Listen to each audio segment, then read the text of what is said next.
The sharp crack of Vivian's laughter sliced through the smoky haze of Murphy's bar like a jagged blade. I'd heard that laugh countless times before, but tonight it carried a venom, a deliberate bite that made my gut twist. "Stop pretending we're married, Ethan," she yelled, her voice cutting over the jukebox and the chatter round the pool tables. "You don't get to control where I go or who I'm with." Every head turned instantly. Morgan, Vivian's college best friend, snickered behind her martini glass. Even Lila from HR couldn't hide her smirk, phone already poised to capture my public disgrace for social media. 23 witnesses. I counted each one, seared into my memory. My name is Ethan Barrett, 38, former boxer, now contractor. Married to a tech marketing powerhouse who makes double my salary and never lets me forget it. That Friday night at Murphy's, something inside me shattered. I forced a smile, raised my beer. "You're right, sweetheart." "My mistake," I said aloud, but a cold, darker voice inside whispered, "Guess she forgot who pays the mortgage on that Victorian she adores." Vivian lurched off her bar stool, designer heels clacking against the sticky floor. "Girls' trip to Portland this weekend. Don't wait up." Morgan draped an arm around her waist, both swaying slightly. "We're going to have so much fun, right, Vivian?" "The best," Vivian slurred, not sparing me a glance. "Finally, some space from all this small-town nonsense." Lydia, the bartender, eyes lined with years of observing shattered marriages, caught mine and shook her head knowingly. She'd seen plenty fall apart right here at Murphy's. Mine was just the latest. As Vivian and her entourage stumbled toward the door, Morgan's voice floated back. "I can't believe you married him." "What were you thinking?" "Temporary insanity," Vivian replied loud enough for half the bar to hear. "But don't worry. I'll fix that mistake soon enough." The door slammed, leaving me alone with my beer and the stares of all 23 witnesses. Mrs. Folsom, my elderly neighbor who somehow always ended up at Murphy's on Friday nights, slid onto the stool beside me. "That girl's been running around on you for months, dear," she murmured, hands wrapped around her whiskey. "Everyone knows it but you." "Is that so?" I said calmly, but inside the cold voice was growing louder. "Derek Shaw, that tech boy with the Tesla. Seen them together at his downtown loft more times than I can count," she said, eyes glinting with gossip. "She parks 2 blocks away, thinks nobody notices." I knew the name. Wealthy, smug, perfect, everything I wasn't. "Thanks for the heads up," I said, finishing my beer. "What are you going to do about it?" I stood, slapped $20 on the bar and looked down at Mrs. Folsom's eager face. "Nothing she doesn't deserve."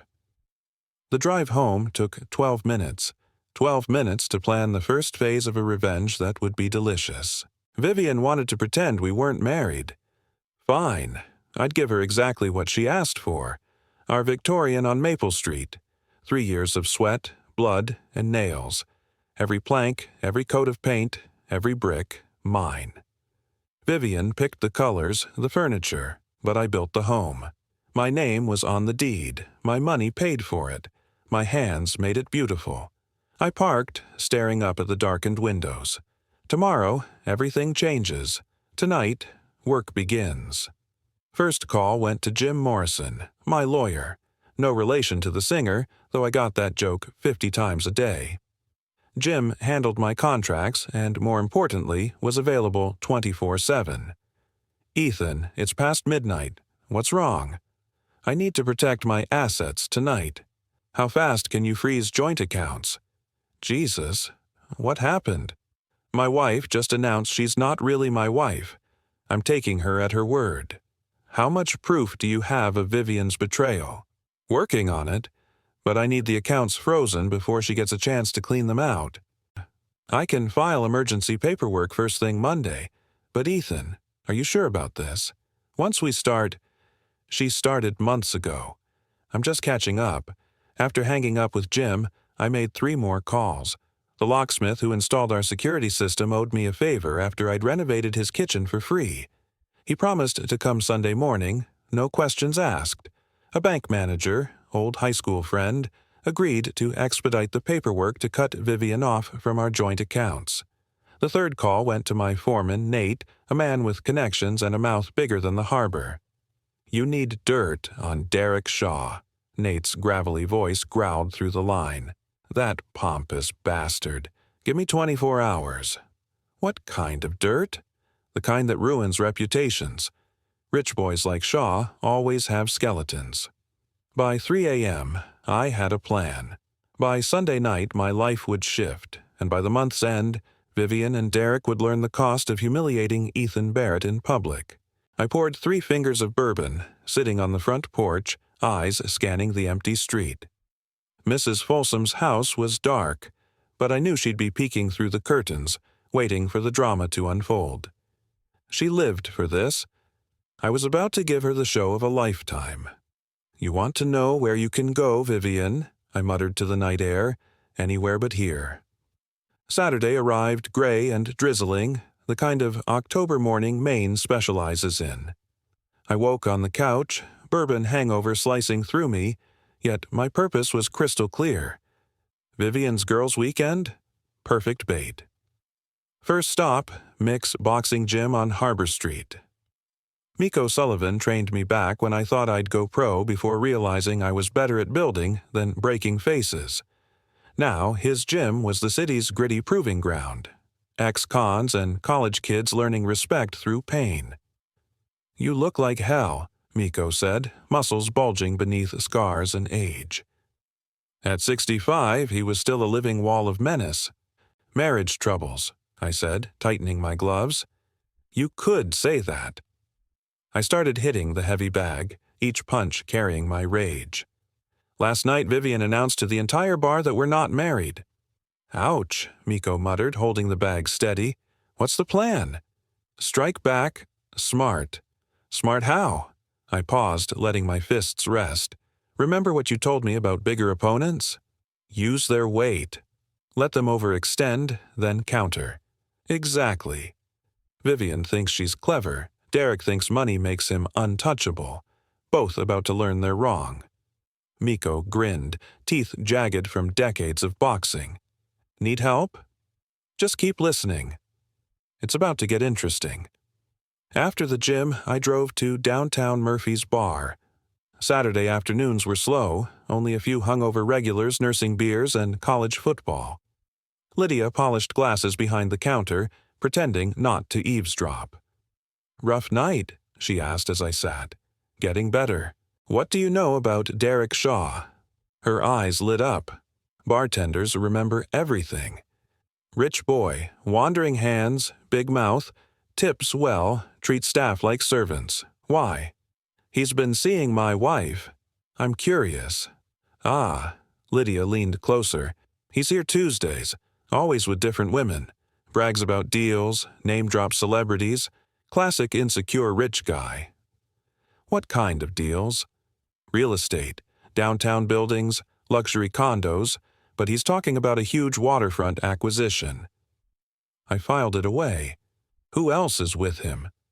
"Your wife, obviously, and some blonde from city planning. They seemed pretty cozy last month. Corruption, even better than adultery for ruining someone's reputation."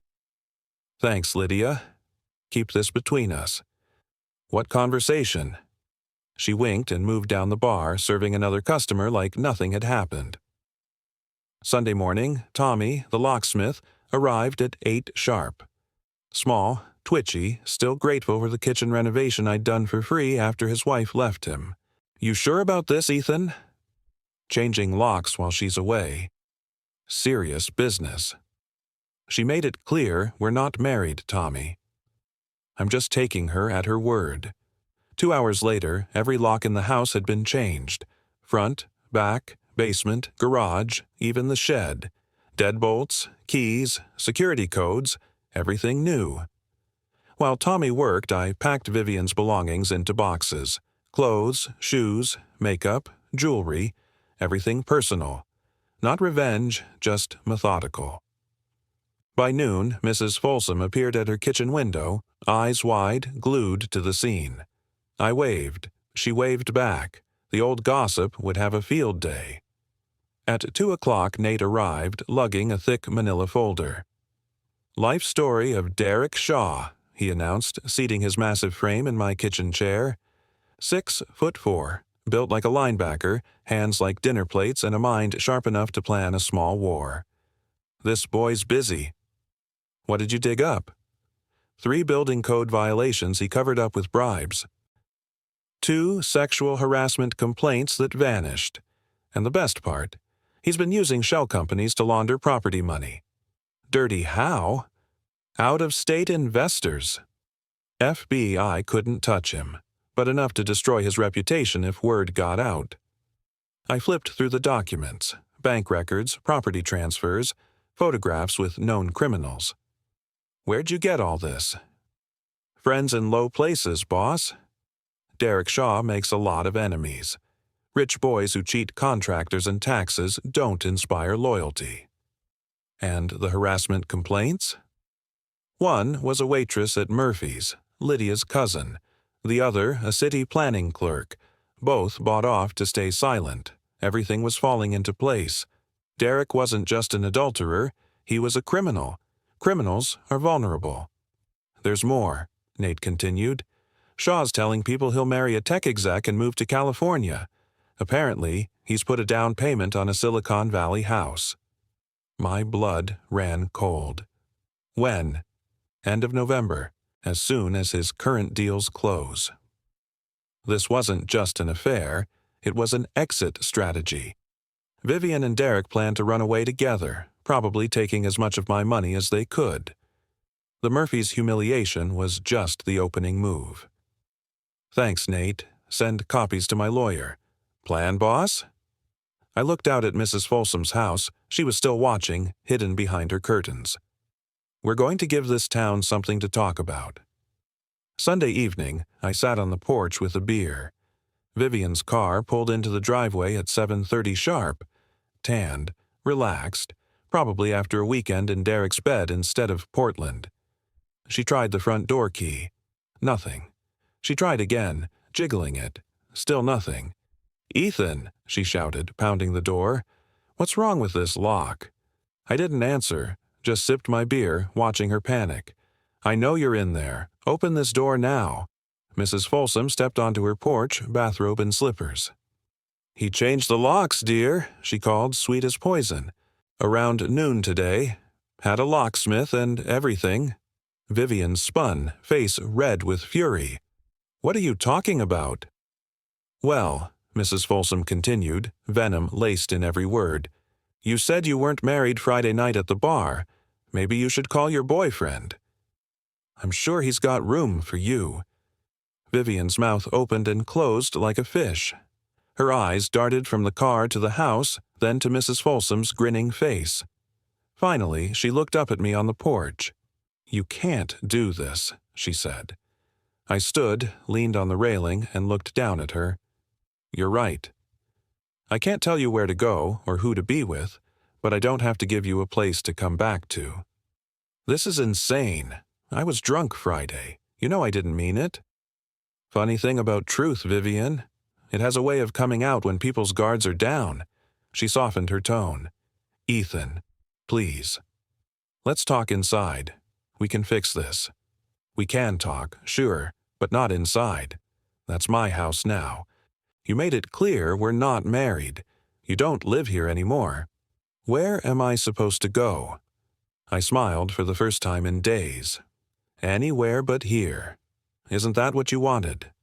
She lingered in the driveway another 10 minutes, alternating between threats and pleading. I didn't budge. Finally, she got in her car and sped away, tires squealing on the wet pavement. Mrs. Folsom practically vibrated with excitement on her porch. "Better than cable TV?" she called. "What happens next?" "Now the real fun begins," I said. First round was mine, but the fight was just starting. Monday morning dawned crisp and orange gold over the harbor. I poured coffee from my thermos at the construction site, watching the sunrise ignite the water.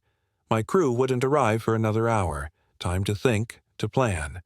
My phone had buzzed all night, Vivian angry, pleading, threatening. I read everything and replied to none. Uncertainty was a weapon. At 8, Jim Morrison called with news. "Emergency injunction granted," he said. "All joint accounts frozen pending divorce proceedings.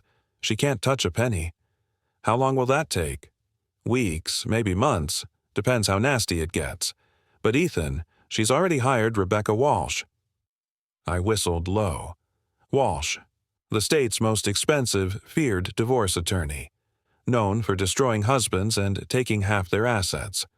How can she afford her if the accounts are frozen? Either she has hidden funds, or someone else is paying. Likely Derek means they're serious. What's my exposure? The house is in your name? Renovations proven. Most business assets protected.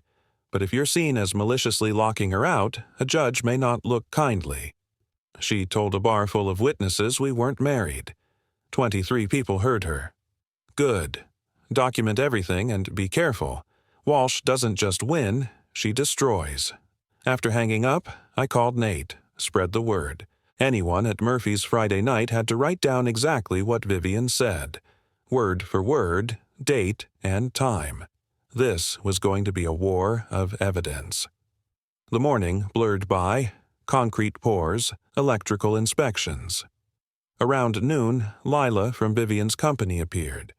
A timid HR worker in her 30s, always overshadowed by Vivian's domineering personality. "Ethan, can we talk privately?" We stepped away from the crew to a lumber stack out of earshot.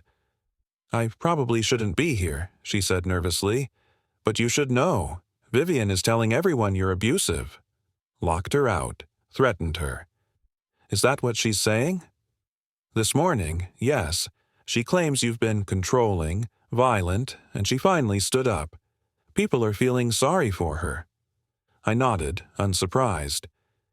"And Lila, in the 3 years you've known us, have I ever seemed abusive?" "God, no. If anything, you've been too patient. The way she talks about you at office parties." Lila trailed off uneasy. "What does she say?"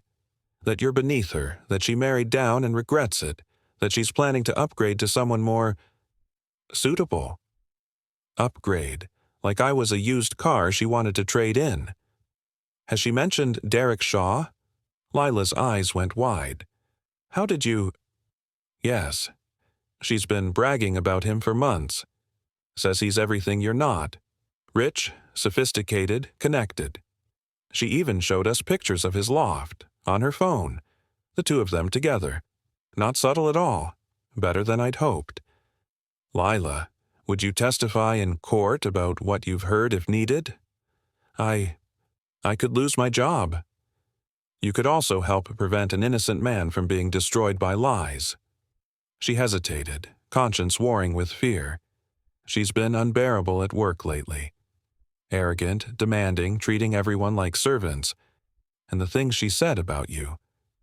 Lila looked up at me with pity. "Yes, I'll testify." Someone needs to tell the truth. That afternoon, I drove downtown to Derek's building.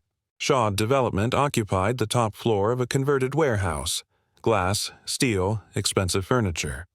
I stayed in the truck, across the street, watching. At 4:30, Derek emerged with Vivian at his side. Even from a distance, his smug expression and possessive hand on her back screamed entitlement. They slid into his Tesla and drove toward the waterfront district. I followed at a careful distance. They parked outside Chez Laurent, the city's most expensive restaurant. Through the window, I watched them cozy into a corner booth, heads close, obviously scheming. My phone buzzed with a text from an unknown number. "Stop following us or I'll call the police." Derek? Interesting. He noticed my truck. Paranoia? Guilt? Probably both. I texted back, "Public streets, public restaurants, but thanks for confirming you're together." No response. Tuesday evening, back at Murphy's bar, I nursed a beer while Lydia spilled the gossip. The bar was busier than usual. Word of Vivian's public humiliation had spread, and people wanted a show. "Your wife's been calling," Lydia said, wiping glasses. "Asking if you come here regularly, what you drink, who you talk to." Sounds like she's building a case. What did you tell her? That you're a gentleman who minds his own business and tips well, unlike some people I could mention. Derek Shaw? Bingo. He was in here drunk last night, bragging about some big score. Said he's going to own half the waterfront by Christmas. How? Something about inside info from the city planning office. And he kept talking about his beautiful new partner, moving to California with her. I felt that cold anger rise. He said partner? Business partner, life partner. Not clear, but definitely a woman. From how he described her, sounds like your wife. They weren't just having an affair. They were plotting a future together, probably using Vivian's access to city contracts and Derek's development connections. Classic insider trading scheme. Lydia, do you remember what he said about the city planning office? Something about a friend there tipping him on upcoming properties before public announcement. He buys cheap, then sells for huge profits. Illegal. Yes, but proving it? Hard. I finished my beer, left a 20 on the bar. Thanks for the info. Anytime, Ethan. Be careful. Derek Shaw has connections and your wife's ruthless. Dangerous combo. Wednesday morning, Nate arrived at the site with more intel. I found Shaw's weak spot, he said, grinning like a shark. The man's got an ego the size of Texas and the common sense of a goldfish. What do you mean? He can't keep his mouth shut. Bragged all over town about business deals, women, plans. Half the city knows he's sleeping with your wife. That's not necessarily a weakness. It is, I said, voice low, when he's also bragging about bribing city officials and laundering money. I got 3 people who heard him admit crimes. All we need is someone willing to wear a wire. I thought it over. Too risky. If he catches on, he disappears, and Vivian with him. So, what's the plan? I gazed at the harbor, fishing boats heading out for the morning catch. We let Derek Shaw destroy himself, and we make sure the whole city watches. How? By giving him exactly what he wants. A chance to flaunt it in front of everyone. The Waterfront Festival was 2 weeks away, the city's biggest social event, a playground for the elite. Derek would never skip an opportunity to show off. If I played this right, the stage was perfect for his downfall. Nate. Spread some rumors. Quietly. Let it slip that I'm planning a public announcement at the festival. Something about Vivian and Derek. What kind of announcement? Doesn't matter. Let people fill in the blanks. The important thing. Derek hears it and feels he has to control the narrative. You want him at the festival? Center stage. That's where he'll implode. Thursday afternoon, an unexpected assist. Mrs. Folsom knocked, vibrating with excitement. You need to see this, she said, holding up her phone. I was photographing my garden and caught this. The photo showed Derek's Tesla in my driveway at 7 a.m., with Derek and Vivian clearly visible inside. They were casing the house, probably planning a break-in or planting evidence. Mrs. Folsom, you're a treasure. Can you send that to me? Already did. Called the police, too. Officer Martinez promised extra patrols. Perfect. Now they knew they were watched. Desperation would make them sloppy. That evening, Jim Morrison called. Problem. Rebecca Walsh claims you've been stalking her client, making threats. She wants a restraining order. On what grounds? Photos of your truck, texts, the locks you changed. The truck's on a public street. The texts were replies. The locks protect my property. Yes, but Walsh spins narratives masterfully. We need caution. How cautious? No surveillance, no contact with Vivian or Derek. Let them make the next move. I agreed. Privately, I knew surveillance was over. I had everything. Time to set the trap and wait.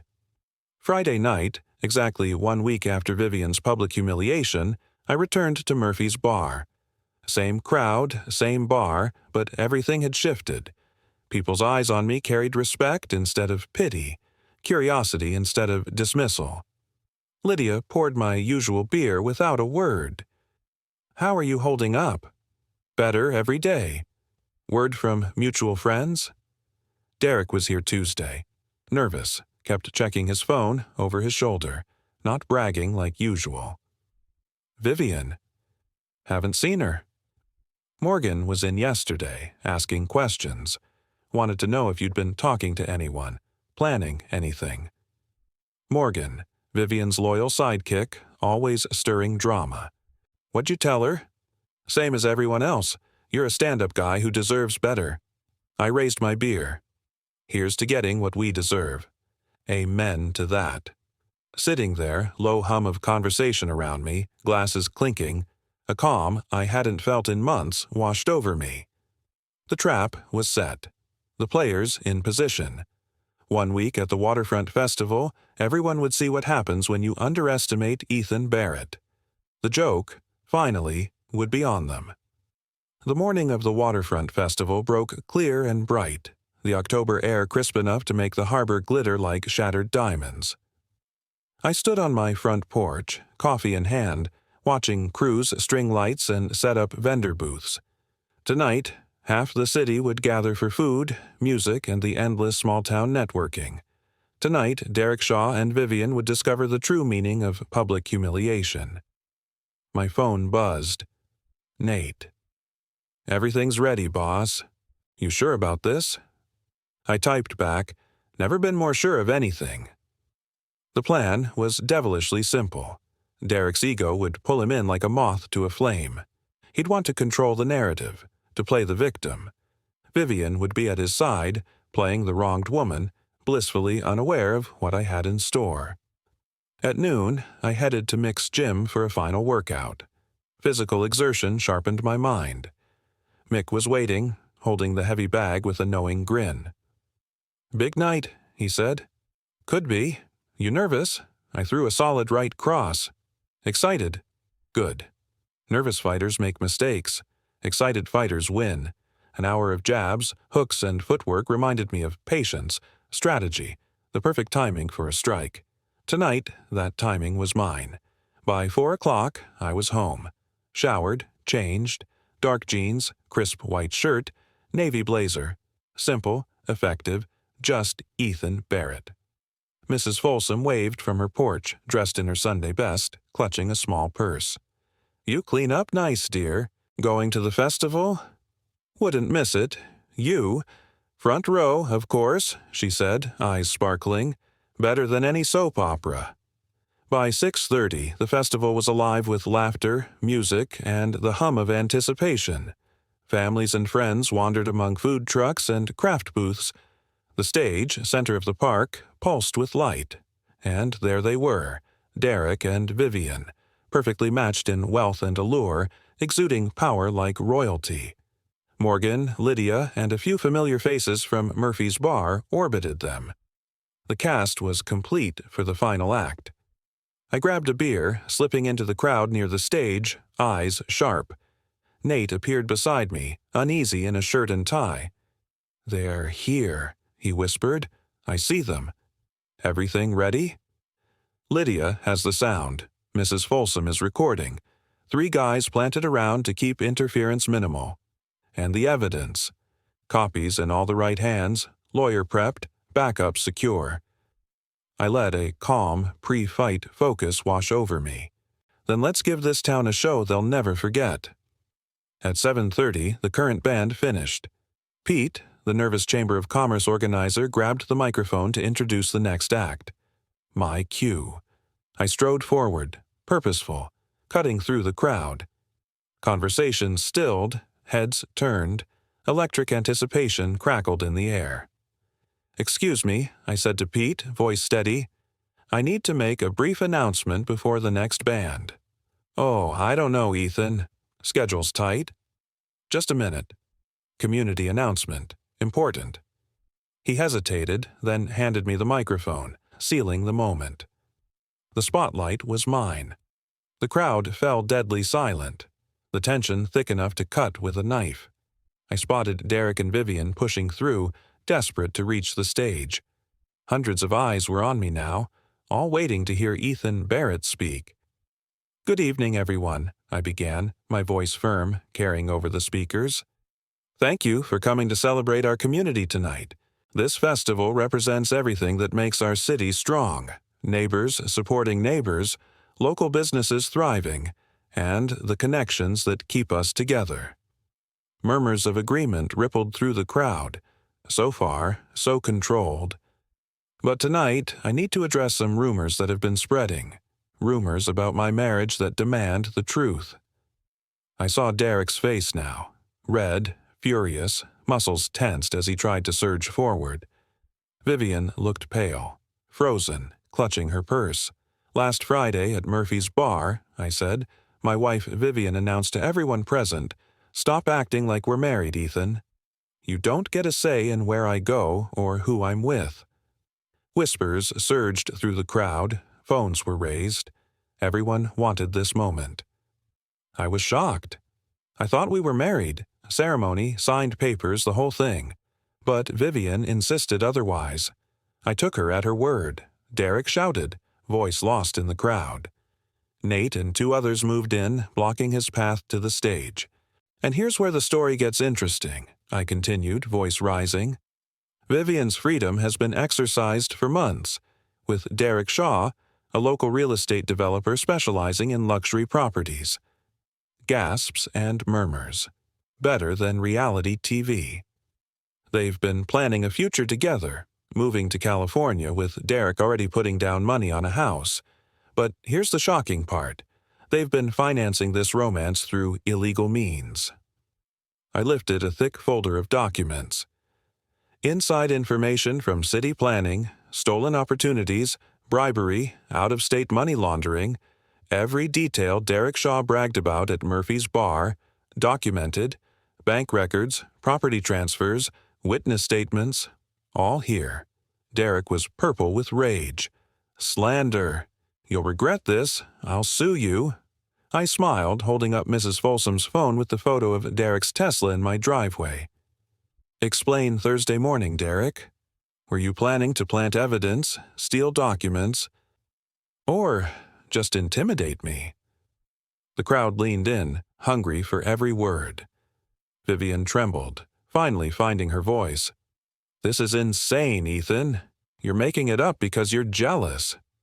"Am I?" I countered, holding the phone higher. Hundreds of eyes locked on them. Morgan tried to push forward, blocked by the crowd, helpless. "Ladies and gentlemen," I said, my tone dropping, commanding attention, "all of this information has been, or will be, reviewed by the authorities. The FBI is looking into Derek Shaw, and the city attorney is examining Vivian's access to confidential contracts." A subtle lie, but the crowd didn't know that yet. I let it hang. Despite everything, I bear no ill will toward my wife or her accomplice. I simply want the truth to be known, and justice to be served. The air was electric. Hundreds of eyes, cameras flashing, whispers turning to gasps. Tonight, Derek and Vivian weren't just exposed. They were trapped, center stage, at the mercy of the city that had long admired them. They're free to go wherever they want, be with whoever they want, but not with stolen money, and certainly not in my house. The crowd erupted like a thunderclap, applause and laughter mixing with shouts of support. Phones were out, recording every second of Derek and Vivian's public humiliation. I handed the microphone back to Pete, weaving through the crowd with calm authority. Hands patted my back, strangers shook mine, and words of encouragement washed over me like a tide. Behind me, I could hear Derek sputtering, Vivian stammering, but their voices were drowned in the roar of the town. They were finished. Everyone would know by morning. Small towns never forgot this kind of betrayal. At the edge of the crowd, Lydia caught up, her grin wide and eyes shining. "That was beautiful," she said, breathless. "Absolutely beautiful." "Just telling the truth," I replied. "The best revenge always is." I walked back to my truck, chest light, breathing deep October air, while the festival carried on behind me. Music, laughter, and a buzz of conversations dissecting what they'd just witnessed. My phone was already lit with calls and texts from reporters, lawyers, friends, but I ignored them. Tonight was celebration, not explanation. Driving home slowly, through streets bathed in festival lights, the city felt different. Familiar, welcoming, a place I truly belonged. Mrs. Folsom was on her porch, eyes twinkling. "How did it go?" she called. "Better than I hoped." That girl had it coming. And that Derek Shaw, I never liked him, too smooth, too slick. I stepped onto her porch, festival clothes still on but feeling like a different man. "Mrs. Folsom, I owe you. That photo you took? Key to everything." "Nonsense, you did the work. I just kept my eyes open." She studied me, eyes sharp. "What happens now?" "Now I get my life back. The real one, not the fake one I've been living. And them?" I glanced toward the waterfront, still alive with lights and music. "They'll figure something out. Resourceful people, but cornered animals always make mistakes." "Not worried about revenge?" "Let them try. Nothing left to hide, nothing left to threaten me with." Mrs. Folsom nodded approvingly. "You've grown up, Ethan Barrett. Your father would be proud. I hadn't thought of him in months, a man of hard work and honor. Tonight he would have approved. Thank you, Mrs. Folsom, for everything." "Don't thank me yet." This isn't over. She was right. Derek and Vivian wouldn't vanish quietly. Lawyers, investigations, retaliation attempts were inevitable. But for the first time in months, I felt ready. Inside my house, I poured a bourbon. Silence, no arguments, no tension, just peace. Sitting on the porch with my drink, watching festival lights in the distance, I let it sink in. Tonight belonged to me. The joke was over. Monday arrived with cold rain, drumming against my windows, turning the harbor gray as gunmetal. I woke, tired but victorious, like a boxer after the final bell. My phone buzzed relentlessly. 37 missed calls, 82 texts. Saturday's revelation had ignited the city. Everyone wanted details, support, or just a piece of gossip. First call back. Jim Morrison. "Ethan, what the hell did you do Saturday night?" His voice tight with stress. "Rebecca Walsh has been calling since 6 a.m. Defamation suits, criminal threats, the works." "I told the truth at a public event," I said. "Still legal, last I checked." "According to you. You have proof of the corruption allegations?" "Every word. Bank records, property transfers, witness statements, photos, all documented. Nate had compiled everything, every shred of evidence, and it was bulletproof." Jim was silent for a moment. "Jesus Christ, Ethan. You didn't just burn bridges, you napalmed them. There's no going back from this." "I don't want to go back," I said, voice steady. "I want to go forward." "Forward means war," Jim warned. "Walsh is going to throw everything she has at you, and Derek Shaw has enough money to make life miserable." "Let them come," I replied. "I've got nothing left to lose and everything to gain." After hanging up, I drove through streets that already felt different. People waved, honked, gave thumbs up from passing cars. The story of Saturday night had turned me into something I never expected. A local hero. Nate waited at the job site, coffee in hand, newspapers stacked high. "You made the front page," he said, grinning like a proud father. 3 papers plus online outlets." The headlines hit like fireworks. "Local man exposes wife's affair and business corruption at festival." "Tech executive and developer caught in insider trading scheme." "Waterfront festival becomes stage for dramatic revenge." The press focused on facts, not drama. Some reporters had already been tracking Derek Shaw's shady deals, and my revelations gave them the confirmation they needed. "More news," Nate added, checking his phone. "Derek Shaw's partners dropped him. 3 major development deals collapsed. Main investor bailed entirely." "And Vivian?" "Administrative leave, pending investigation. Her company is reviewing all city contracts for conflicts." I felt a flicker of sympathy, but it died quickly. Choices have consequences. Any retaliation yet? Nothing direct. Derek is making calls trying to dig dirt on you.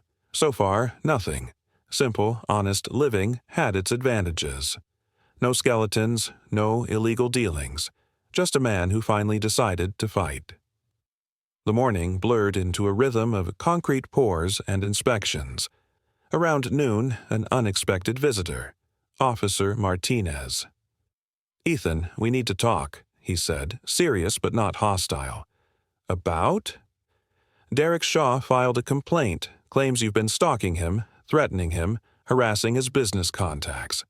I showed him my phone, texts from the previous week. He contacted me first. I stayed on public property, did nothing illegal. Martinez read through the messages, nodding. That's what I figured. Shaw's got a reputation for throwing his weight when things don't go his way.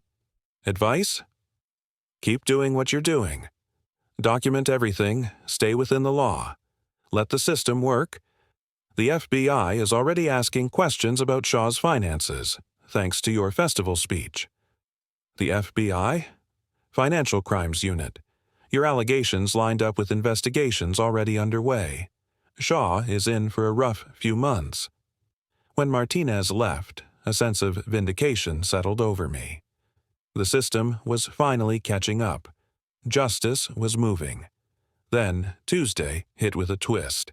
Rebecca Walsh called Jim Morrison with a settlement offer. "They want this quiet," Jim explained. "Divorce without contest, no public statements from either side. What's the catch? Retract your festival statements. Sign a non-disclosure, essentially admit everything was made up." "Yeah, absolutely not." "Think carefully, Ethan. Fighting this could cost you everything. Money, time, stress. The offer is a clean break. But it lets them get away with everything they've done. No deal." "They're scared," Jim had warned, which means they know you have them dead to rights. But scared people with money and lawyers can be dangerous. "Let them be dangerous," I said. "I'm not backing down." Wednesday evening, I returned to Murphy's bar, nursing a beer, basking in the unusual attention of being treated like a local celebrity. Drinks kept appearing. Hands shook mine. Questions were fired about Saturday night's revelations. Lydia was in her element behind the bar, spinning tales about her role in gathering intelligence on Derek Shaw. "I knew that boy was trouble the first time he walked in here," she told a small crowd. "Too smooth, too slick." Men like that always hide something. Around 9 o'clock, the bar's energy shifted. Conversations halted. Heads turned toward the door. I felt the tension in the air, the kind that precedes trouble. Morgan entered. Vivian's best friend and fiercest defender, her makeup streaked, hair disheveled. She cut straight to the bar, ignoring hostile glares from others. "I need to talk to you," she said, voice trembling. "We have nothing to discuss, Morgan." "Yes, we do." "About Vivian, about what you've done to her." The bar went completely silent. Everyone waited. "What I've done?" I told the truth. If that hurts Vivian, maybe she should have thought of that before humiliating me in this very bar. She's lost everything. Her job, her reputation, her future. Derek won't even take her calls. "Sounds like Derek was smarter than I gave him credit for," I replied, calm but cutting. Anger flushed Morgan's face. "You destroyed her life over a stupid drunken comment. How is that fair?" "Fair?" I rose from the bar stool, instincts from years of boxing snapping into focus. Was it fair when she cheated on me for months? When she used city documents to help Derek profit illegally? When they planned to run to California with stolen money? Choices have consequences. I just made sure everyone knew about theirs. Morgan looked around. All she saw were honest people, workers who had no sympathy for cheaters or thieves. "This isn't over," she warned. "Vivian won't let you get away with this." "She already has," I said firmly. "She's free to go anywhere, be with anyone, but not in my house, not with my money." She turned and left, vanishing into the crowd, leaving the bar firmly in my corner. The conversations resumed, but the air had changed. People had witnessed that justice, even small-town justice, could be swift and unflinching. Thursday morning brought the news I'd anticipated. Derek Shaw arrested on federal charges: wire fraud, money laundering, conspiracy. The FBI raided his offices, froze assets, impounded his Tesla, and searched his loft. Vivian was named a person of interest, her access to city planning documents under intense review. I felt no joy, only grim satisfaction. Justice was moving, slow but unstoppable. Their choices had caught up to them. Friday evening, exactly 2 weeks after Vivian's public humiliation at Murphy's, I was back in the bar. Same faces, same spot, but nothing felt the same. I was no longer the humiliated husband. I was the man who fought back, exposed corruption, protected his community, turned public shame into personal victory. Mrs. Folsom appeared at my side, elegant in her Friday night best, whiskey in hand. "How are you feeling, dear?" she asked. "Like myself again," I admitted. "Maybe for the first time in years." "Good. You've been through hell, but you came out stronger. What about Vivian? Seen her?" "She came by yesterday," I said, voice tight, looking for sympathy, and finding none. I told her she'd made her bed. Now she had to lie in it. Where is she staying? "With Morgan. Last I heard, but that won't last long. Morgan has her own reputation to protect." I nodded, feeling a strange cocktail of satisfaction and sorrow. Vivian and I had shared 5 years, dreams, plans, hopes for the future. Somewhere along the way, she had decided I wasn't good enough, choosing humiliation, betrayal, and destruction. That her plan had spectacularly backfired was justice, but it also carried the weight of tragedy. Not for her, she earned every consequence, but for the life we could have built if loyalty and honesty had existed. "Any regrets?" Mrs. Folsom asked, her eyes piercing with that uncanny insight older women seemed to have. "About fighting back? Never. About the marriage ending? Yes. I wanted it to work." "Of course you did," she said softly. "You're a good man, Ethan Barrett. She never deserved you." Saturday morning greeted me with sunlight streaming through my windows, casting gold across my empty bedroom. I brewed coffee and stepped onto my porch, listening to the hum of a normal weekend. Children playing, lawn mowers,